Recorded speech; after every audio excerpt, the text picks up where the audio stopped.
Olá, meus queridos, olha o seguinte. Hoje, na segunda aula, a gente vai trabalhar com o assunto de simetria. Vocês já estudaram com a Vanessa Hanna, tanto no 6º ano como no 7º ano. Na parte de lógica, né, esse assunto também existe. Vamos começar? A gente observa aqui, eu coloquei 3 figuras. Coloquei um elefante, coloquei uma borboleta e coloquei o Taj Mahal. Aí a gente fala assim, transformação geométrica e simetria. Vamos observar as seguintes imagens, né? A gente observa que as 3 têm uma coisa em comum. O que seria essa coisa em comum? Vamos ver? A simetria. Ao observarmos elementos da natureza como animais, flores, folhas ou estruturas feitas pelo homem, como o Taj Mahal, ou simplesmente quando podemos traçar uma reta que divide a figura em 2 partes de tal forma que, ao dobrar a figura ao longo dessa reta, ela se sobrepõe perfeitamente. Quando ela existe, ela é chamada eixo de simetria. Eu estou voltando agora para as figuras. Aí você observa que no elefante, o eixo de simetria está dividindo a parte rosa da parte amarela. Uma borboleta, o eixo de simetria está exatamente entre as 2 antenas. E vocês também observam que o Taj Mahal também tem um eixo de simetria. Na matemática também, algumas figuras também têm eixo de simetria. Eu coloquei aqui 3 figuras, deixando bem claro que tem mais figuras que possuem eixo de simetria. Nós temos um quadrado, um círculo e um triângulo. Eu observo que o quadrado tem alguns eixos de simetria. Estou contando aqui 4 eixos de simetria, certo? Na vertical, na horizontal e 2 nas diagonais.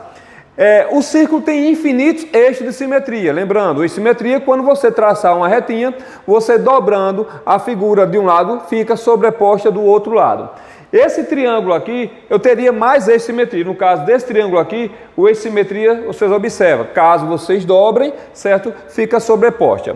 Já a figura que não tem eixo de simetria, por exemplo aqui, seria um paralelogramo. Tem outro, tem o trapézio. Várias figuras têm eixo de simetria e outras não têm eixo de simetria, né? Nesse caso aqui, o paralelogramo não possui eixo de simetria. Se você tentar traçar uma reta e você tentar dobrar, vocês observam que as figuras não ficam sobrepostas. Tipos de simetria. Nós temos simetria de reflexão. Simetria de reflexão, vocês vão ver agora há pouco, é aquela que parece com um espelho, certo? Ou seja, quando você dobra, o lado direito vai ter a mesma cor do lado esquerdo e assim por diante. Temos simetria de translação e simetria de rotação. A gente vai ver agora os tipos dessas simetrias aí. Simetria de reflexão. Na simetria de reflexão, a figura é espelhada, como eu falei agora há pouco, a gente baseia em espelho, espelhado em relação a algum eixo adotado. Nós temos 3 figuras de reflexão.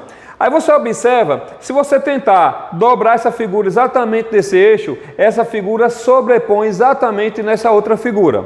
Nós temos aqui 2 casinhas, né? Isso parecendo uma casinha.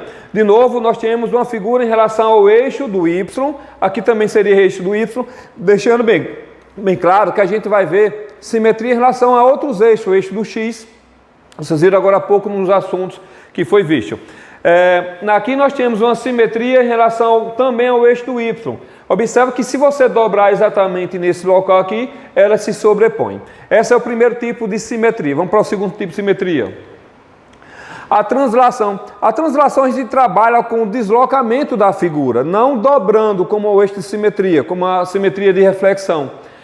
Na simetria de translação, a figura se desloca para a direita, para a esquerda, para cima, para baixo ou na diagonal, sem sofrer alteração, aumento ou redução. É denominada simetria de translação.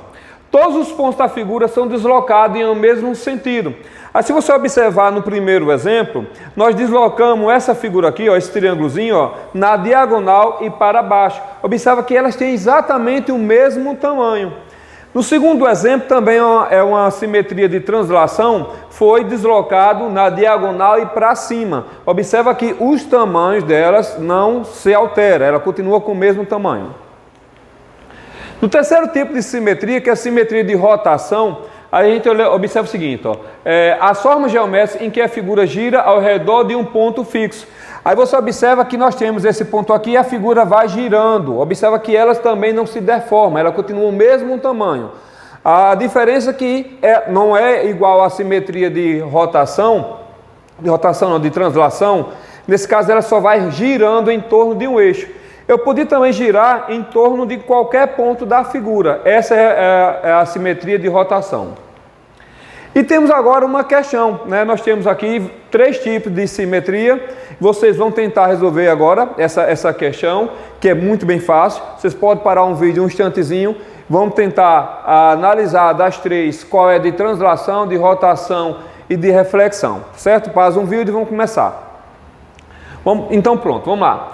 Na primeira você observa que se eu traçasse um eixo aqui e tentasse dobrar esse eixo em um determinado local aqui, observa que essa figura, certo? Ela se sobrepõe em cima da outra. Então, nesse primeiro tópico, seria uma simetria de reflexão. No segundo exemplo, vocês observam que ela se deslocou um pouquinho para a direita. Então, é uma simetria de translação. E lógico, o último exemplo é uma simetria de rotação. Espero que vocês tenham acertado. Deixando bem claro que na próxima aula vocês vão tentar resolver o exercício do livro, certo? Praticamente não tem exercício, não tem cálculo nenhum. Então, na próxima aula que a gente for fazer, já vai começar o capítulo do outro livro, certo? Do livro 2. Então, por enquanto, vocês vão estudando esse capítulo, que foi bem pequenininho. Então, na próxima aula já começa no livro 2, certo? Um abraço.